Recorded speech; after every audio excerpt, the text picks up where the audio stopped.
center someone beside yourself and your ideologies and your Try not groups. to be grumpy all the time. Like, what you grumpy for? That's it right there. What are you grumpy for? Why are you so angry all the time? Y'all have everything. What you mad about? Have you ever seen people that literally have everything be so mad that they want more? What more do you want? You summed it The up. earth? Like, what? They do. They want the earth. She summed it up, y'all. She done figured it out. Welcome to Living in 3D Power, a space where questions matter, stories heal, and joy is our practice. I'm Dr. Amber Sessoms, and each week I sit down with my daughter Emma to talk honestly about life, identity, and the power of wonder. This season, we're guided by a sacred invitation. What would it look like if joy was our strategy, not our reward?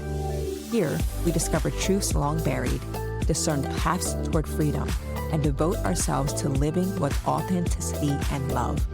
Together, across generations, we're learning that joy is not the prize at the finish line. It's the rhythm that carries us forward. Hey, it's me, Emma.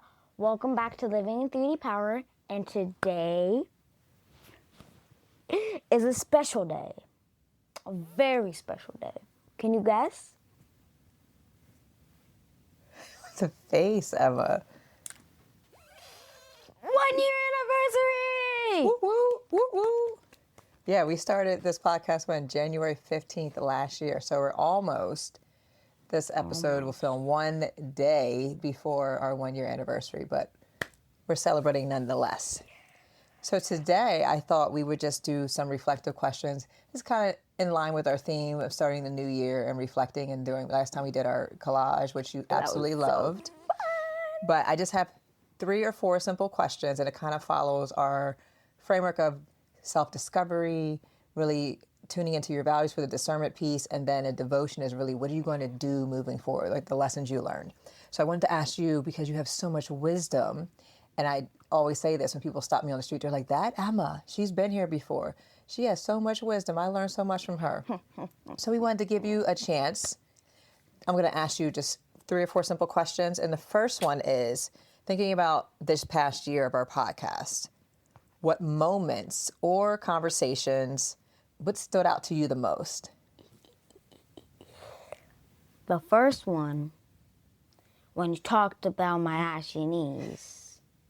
That was one of like the first few episodes. It might have been like episode 3 or something. Yeah. So why was that memorable? Because it was funny and it made us both laugh. Why was it funny? Because you always talk about my ashy knees, but I've been lotioning.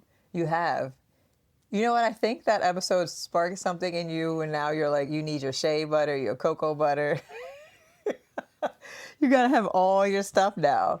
So maybe I encouraged you, even though you would probably say I was nagging you about lotioning them feet and them ankles and knees. Do you remember that episode and why that came up in conversation? Do you remember what we were talking about? I think we were talking about like how you greet people. Yeah, Toni Morrison. I don't know if Toni Morrison was talking about it. So she was being interviewed. I don't remember who was interviewing her. It might have been Oprah. And she said when we meet our children, we should meet them with kindness. And then Michelle Obama was reflecting on that. And she was saying, when I see Sasha and Malia, I'm like, you're wrinkled, you're this, without saying good morning. And then you were like, you do that. And I was like, oh, okay, we're getting serious here. We're going to just be real honest on this podcast. And then you said, I talk about your feet are ashy, you're this, you're ashy, you're this. And I'm like, and then do you remember what else you said? You gave me some input, some other input, what I could do. Oh, yeah, you could, like, get better at, like, saying good morning in the morning instead of being like, what you wearing? And but your exact words were like, you could tone it down. You told me I could tone it down. So have you seen any improvement from me? Yes. Oh, very much. So I'm listening to you as well. Yes. The teacher. So I appreciate that feedback because it's helpful to know, like, if you say it, but I haven't made any changes, that would be problematic. Yes. Then why the heck are we sitting down and talking if I'm not going to make any changes? So that's good to know that I've taken that into account. Okay, so that was A+. Well, thank you. Pat on the shoulder. Okay, so that was one significant moment for you. And I think that was significant with the audience because I remember when that came out, people were like, dang. I don't know if they said she clocked your tea or whatever the language y'all used, but I do remember they were like, she got you. She came for you. You did. And that has never stopped. They just got to see it recorded, but that's just always how it's been.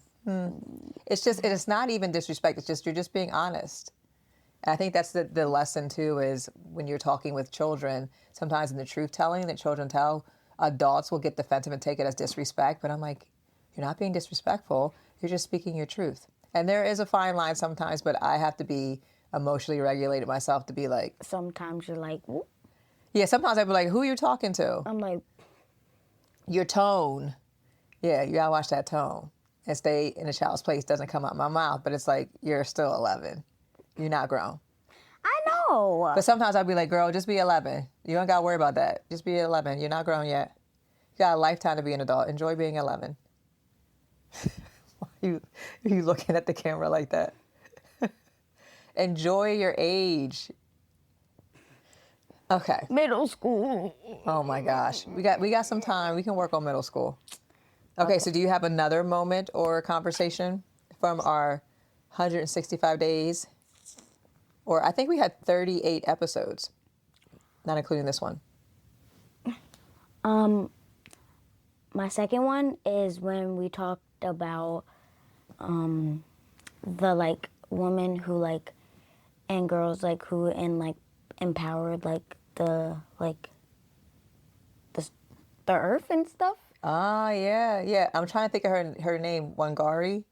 You said you learned about her, I think, in school. You learned about that Matai or something like that she planted trees, I think? Yeah, she like planted trees and stuff.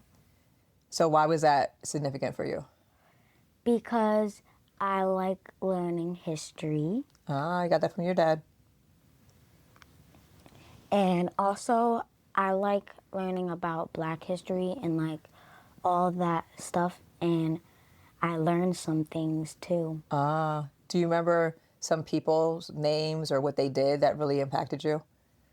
I forget this one girl's name, but like she was little and she was like talking about like the water and stuff. In Flint, Michigan? Mm-hmm. Oh, and I'm blanking on her name too. Yes.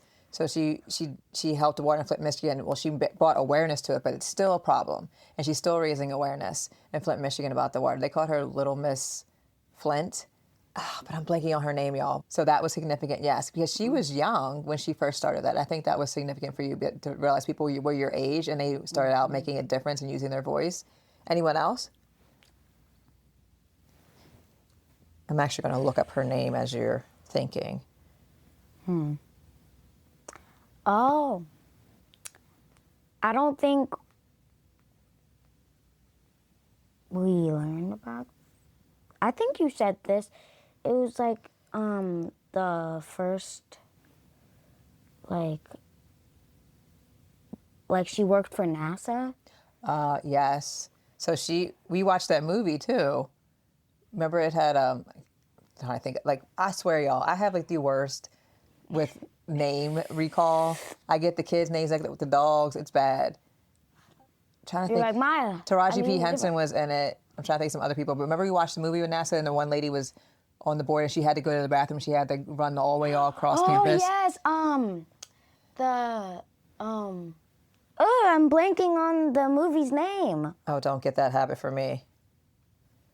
I'm looking her up too. Katherine Johnson was the woman.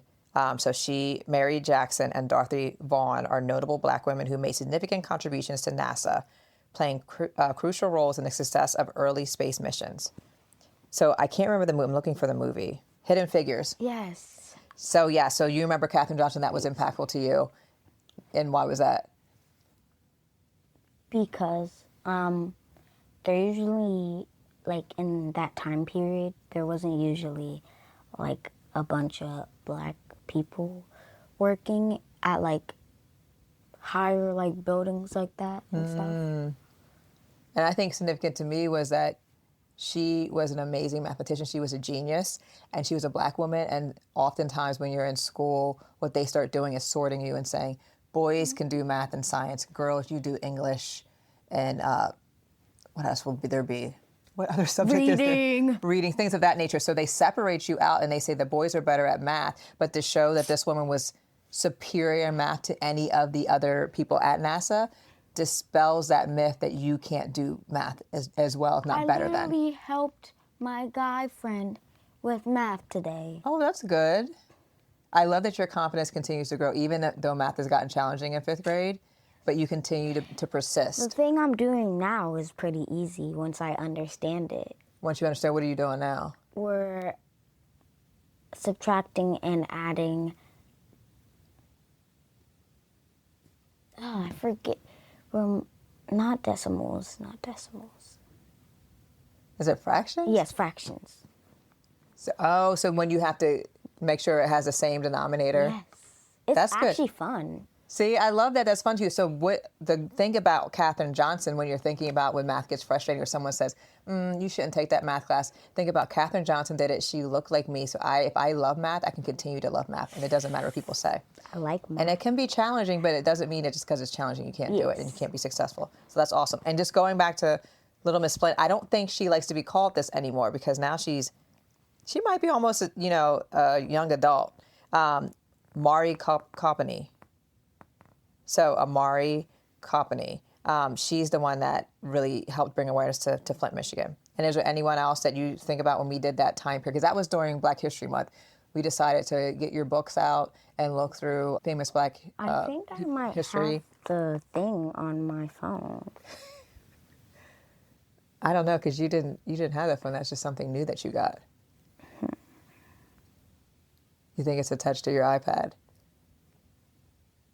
I thought I had it. That's okay. You don't have to pull it back up. I'm just wondering if there's anyone else that kind of comes to mind.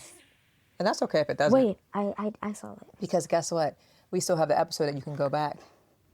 Oh, you do have it. Oh, how could I forget Aretha Franklin? How could you forget? Because you said, that's Beyonce. my girl. Beyonce. Because she's waiting. Beyonce. Next will be Beyonce. And then, I can't see that. Oh. Kiara Sheard? Yes. Ah, yeah. So part of the dynasty, the Clark sisters. She is Karen Clark Sheard's daughter, and she can blow as well. Daddy and I heard her in concert last year. Yeah, there's Mari. So I think that was all. I'm glad that you liked those episodes at Black History Month, because that took some work on our end. We had to do some research, and it almost seemed like it was turned into like some assignments. Oh, One more. Yeah, one more. Shirley Chisholm. And we just watched that movie, right? It was amazing. Yeah, that was awesome. Emma loves biopics, y'all. So she loves watching the Aretha Franklin movie, and then we just watched the Shirley Chisholm movie with oh my gosh. What is wrong with my brain? What is the person in the movie? She's from another movie that I That can't you just think of. This Christmas. Yes. Regina King, my goodness, how could I forget? She was from 227, all the things. She played that part, but that was a really, really good movie, and I'm glad you got to see it, and it connected with what you learned. And you have her in several different books, so the impact that she made. And I love at the end how they showed her legacy. Remember that person that was protesting? She's like, politics isn't going to do anything, and she invited her to be a part of her campaign, and she ended up being in Congress. So that's important. When you feel seen, when you can see yourself in other people, it lets you know that you can attain that too. So awesome. Those are two. So you said, when I talked about you being ashy, the Black History Month, February edition, and then what's the third one? Do you have a third one? Anything else? Any other moment or conversation that stood out to you?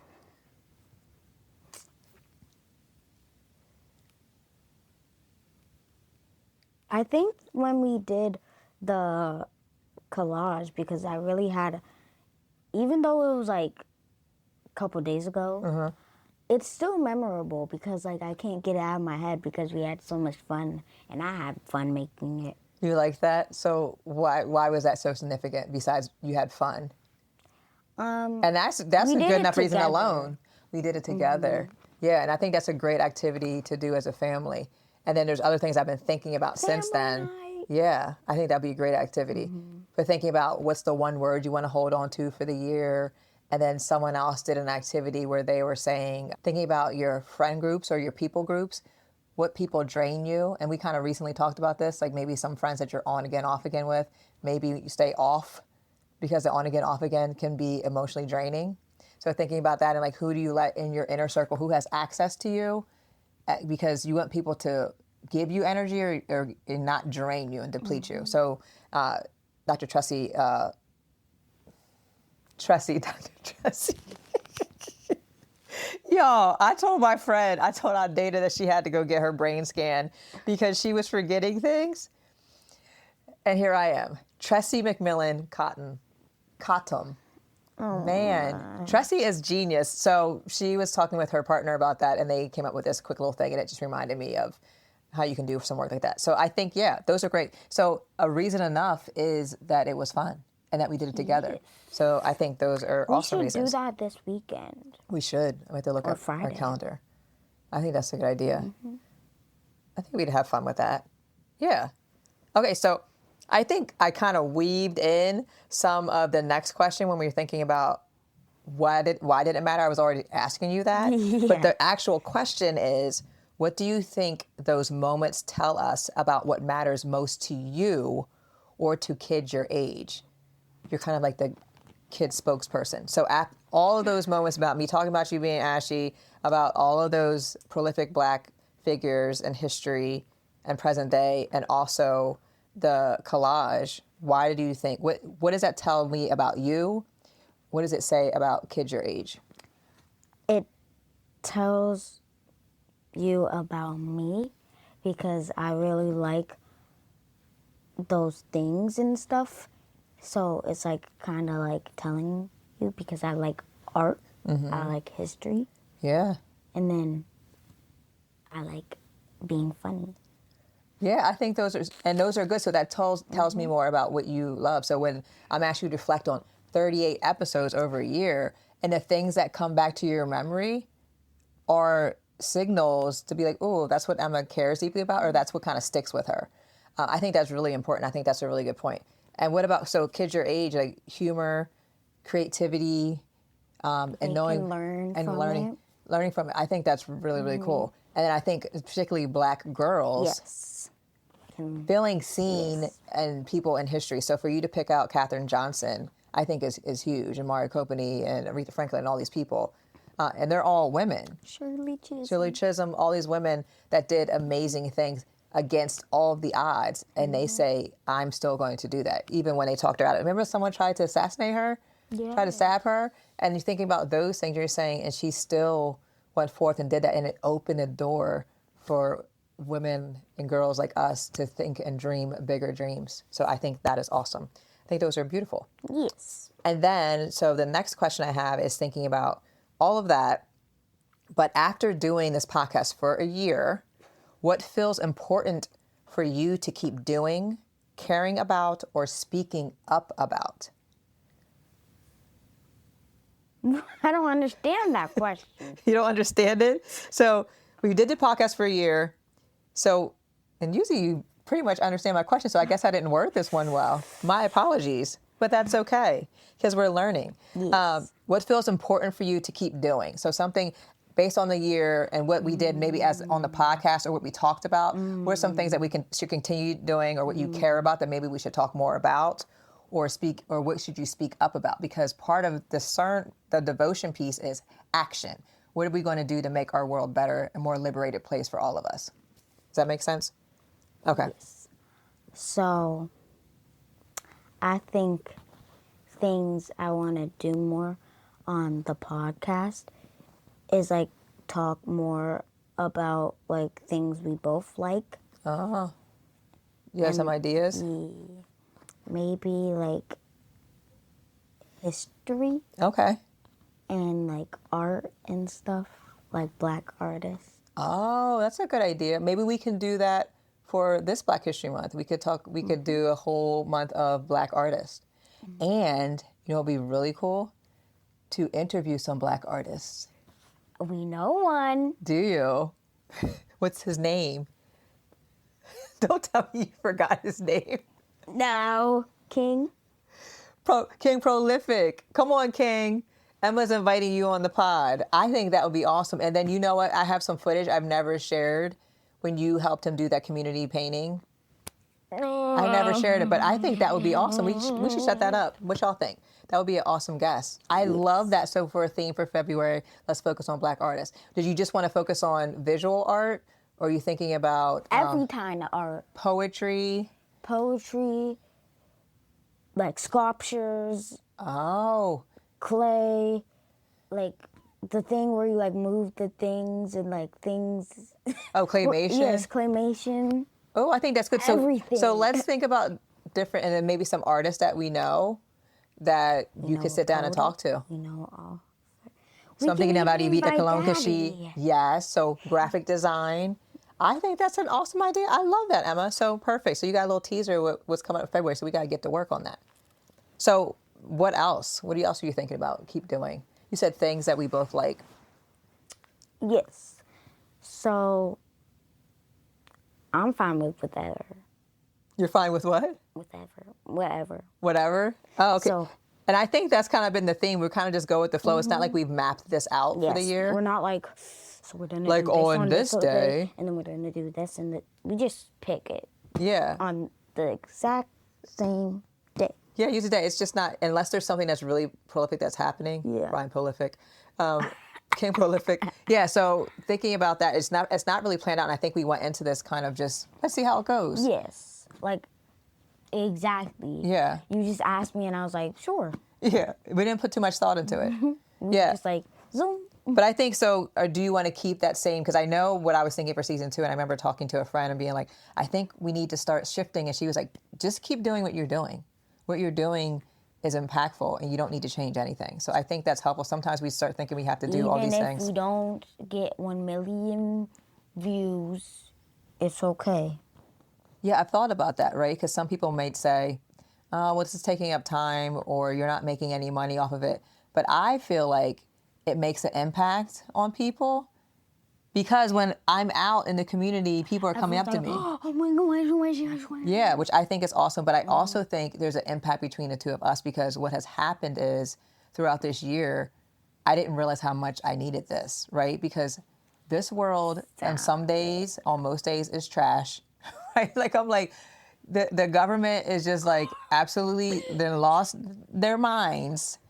And you bring me back to my why and purpose and grounding me, that we can't give up, that we have to remain hopeful and forward focus and freedom dream about what this world should look like and not what it is. Because we could lead into despair with this. Like, we could just crawl in a hole and be like, the world is coming to an end. But you being 10, 11 has shown me that there's so much to live for, and there's so much truth that lives in you. 7, Yeah. 6, 5, 4, 3, 2, 1, 0, 9 months, 10 months, 6 months. Yeah, all of those things are impactful. So when you think about the children, and we talked about that, other cultures where they really focus on children, this is helping us to ground ourselves and really say, my friend Dr. Charles Berry talks about, what about the children? Or like, it's all about the children. And you have We're the modeled future. that. You're the present too. Yes. So I think, yes, you do keep us future focused, but you also help me to stay very grounded and present about what can we do, and that making sure that we have conversations, that you're not living in a bubble and you know enough about what's going on in the world. But not too much. Right. So making it that, there's a fine line there, but you need to know, like, not think that the world is perfect, but not think that, the sky is falling. So that fine line of telling you enough of the truth so that you can make reasonable decisions and know. Remember the one thing that you said to me was when I asked about leadership and you said they need to listen? And I was like, that's right there in a nutshell.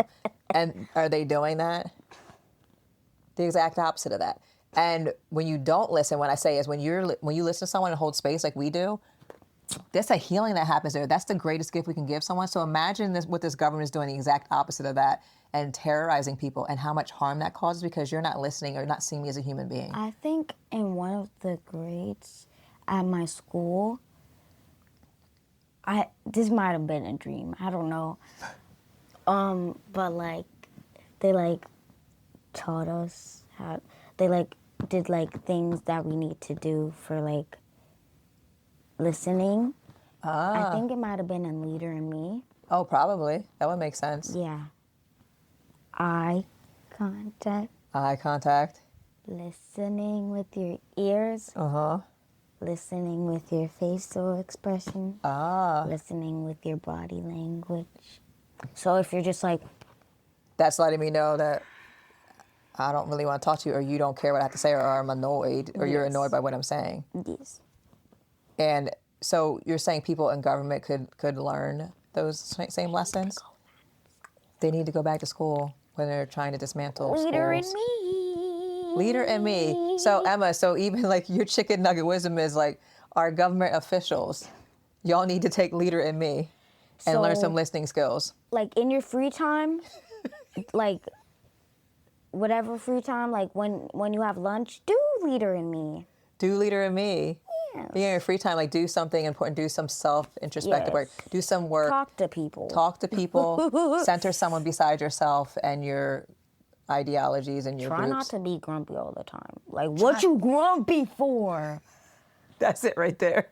What are you grumpy for? Why are you so angry all the time? Y'all have everything. What you mad about? Have you ever seen people that literally have everything be so mad? They want more. What more do you want? You summed it up. The earth? Like, what? They do. They want the earth. She summed it up, y'all. She done figured it out. Wisdom. You know how you'll do that? Wisdom. Emma figured it out, y'all. Leader in Me for the government. They need to have something for, like, adults to understand. Like, the government. I like that. Because you don't have to have any background skills. You should. To do the highest office in the land. I feel like there should be some foundational skills that you have. They call them soft skills, but I don't believe they're soft skills. Soft skills being listening. Those are mandatory skills in order to be a great leader. Talker. Yeah. Being kind. Being kind. Not having a criminal record. I think those are valid things about why you should be in office, or maybe why this isn't a good fit for you. Yeah. You know what, Emma? So when hopefully maybe we can change the Constitution, or just people's hearts is really the goal. Yes. Because the laws sometimes can be what the laws are, but it's people that are people. imposing and backing those laws. But there should be a human element to that. So let's get back to the human element, being human-centered, and not only caring about people, but making sure that there are people in power that embody those values that we say in our Constitution. You have to actually exhibit it to lead. Yes. Yeah. Out of the mouth of babes, y'all. And with that, I think that was like the caring about, like, you pretty much answered those questions. So being an effective leader, creating safety, keep doing what we're doing. We don't have to think too deeply into it. Yeah. And speaking up about, the politics in healthy ways that you don't think the sky is falling. I think those are good. And then so the last one, just to kind of tie it all together, is what do you think adults learn when they really listen to kids? And I'm thinking like, what maybe I learned from you? The truth. Or what I learned about myself too. The truth. Why do you think that is? The truth, period. Period. Why? Because we're very honest. Like, very honest. Kids will tell you the truth. They sure will. They just, especially like toddlers. Toddlers? Toddlers. Yeah, so wait till Coco starts talking. Oh, I'm not ready. We're in for it. I'm not ready. She's going to be like, your hair is thick. She might. But I think you're bringing up a good point, like the truth-telling aspect, that as we get older, remember you talked, the one episode was Don't Be a Robot? Yes. And how you talked about how we become adults and we forget about fun and play, but there's a truth element that we lose to because we're playing the game so that we can be professional and we can feel like we're belonging, but it's a fake sense of belonging because we've buried who we really are to kind of fit in with people who don't really even care about us. What's belonging? So belonging, like, Belonging. So, and Be there's yourself. be yourself, and you'll find your people. So I always say, like, when you're your most authentic self, you will naturally. You will find people that are like you and Right. that actually want to be your friends and not just business buddies. Business buddies, or just even that applies to you in school too, right? Mutuals. Yeah. So when you're being someone that being a fake person, you're going to attract fake people. Yes. So I think that's really important to know. So yes, like we want to attract people that have our same values and our same beliefs, and that will uplift us and not again extract from us. That will bring more to our lives, and that we can in turn do that.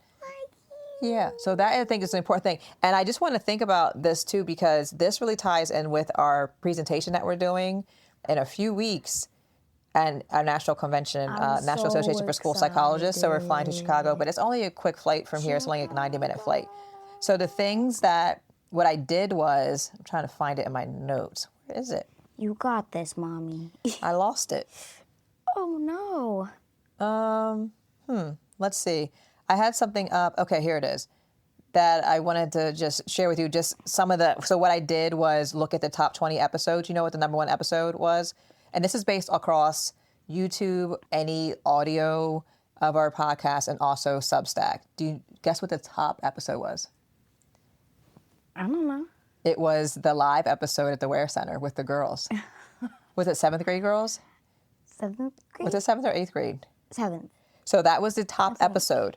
And so the top 3, so that was the top episode. The second one was The Power of Play, Why Representation in Toys Matter. So remember we watched that documentary on Black Barbie. And what resonated most with people there was us talking about hair and belonging. And it resonated with a lot of people growing up and how they didn't have a doll that looked like them, or people talking about their hair texture. And then the third That's why one. I never got Barbies. Well, I had like 2 Barbies that looked like you and Daddy. Yeah, and then they had some, they would get braids, or they started having them with kinky hair, which I love. We're like, where's the Barbie with the locks? So I think that's important. And then the third one was the power of leading with listening. So you dropped the gem there that we talked about earlier about this administration not doing a good job of listening. So Emma's wisdom on authentic leadership and community.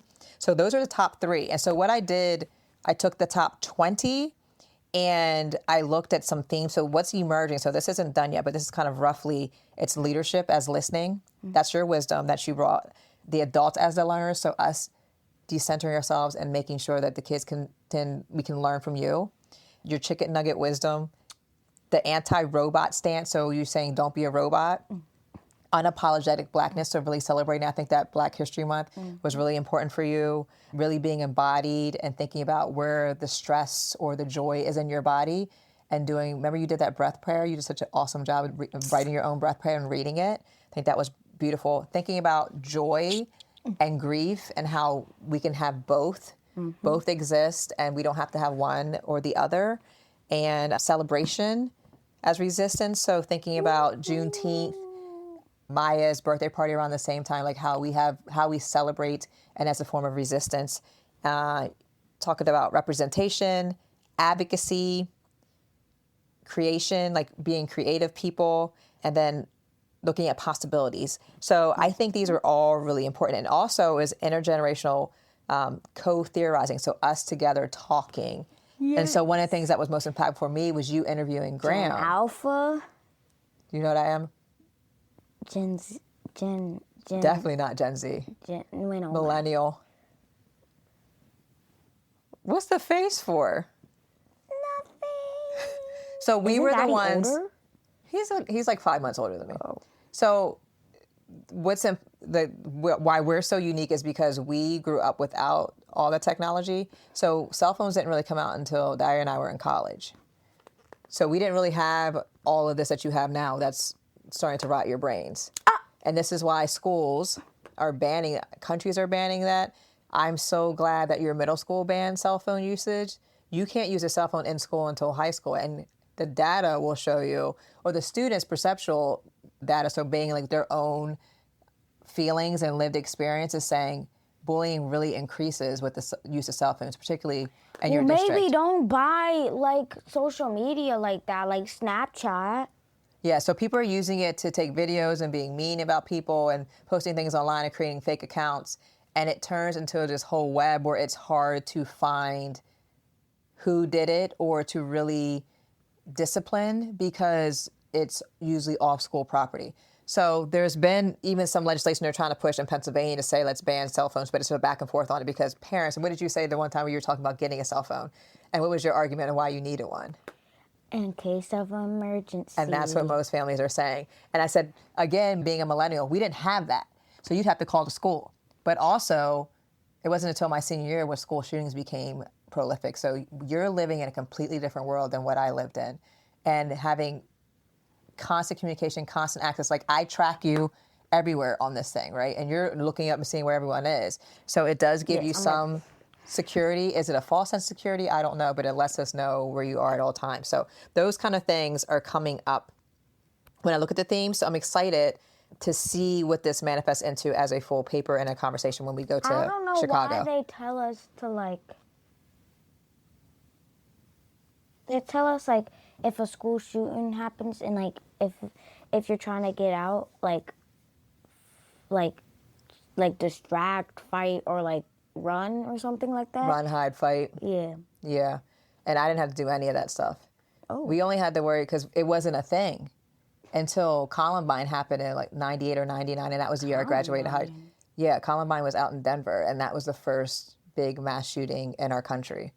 So that changed everything, where the doors started to be locked and we started all these different protocols. There's a magnet, and then, like, the doors are so big and thick and heavy. Yeah. And then there's, like, this little window thing. Yeah, and you're just growing up in this completely different world than I had to. So again, when we think about the world we want to see and deserve to live in, I think about those kind of things. So talking to you is really sobering when you're saying, meaning that it kind of just weighs on me a little bit and it makes me think about the reality and the gravity of what you're living in, is that you can just have really normal conversations about, oh yeah, run, hide, fight. If the shooter comes in, then I'm going to throw something or whatever. And I want you to live the heaviest thing I can find that I could pick up. But I want you to live in a world where you're not consistently trained on being a 10, 11-year-old or 8-year-old on It hasn't happened yet. to do. And the fact that you said yet is also scary to me. Yes. So that's why we go back to the devotion question of what's important to you to keep doing, caring about, or speaking up about, that we want you to live in a world, and we all deserve in a world where violence isn't the norm. And I'm talking about all forms of violence. So if it is physical violence, if it's the thought of someone taking your life, if it is the thought of someone saying you don't matter because you're a black girl, if it's the thought of you being a girl that shouldn't be taking math, whatever that is, I want that to be something that we collectively work on to collective liberation so that we can all get free. And we can't get free just as black women, black girls, if the other people aren't going to do the work to work on the freedom too. Yeah, young lady, you're not there yet. But that's the thing when I think about action, that's what I'm hoping that we can do more of as we're going into this next year. So we'll see what unfolds, right? We don't think too hard about it. We just let flow what flows. Mm-hmm. But I'm glad we got to sit down and at least reflect on the last 365 days.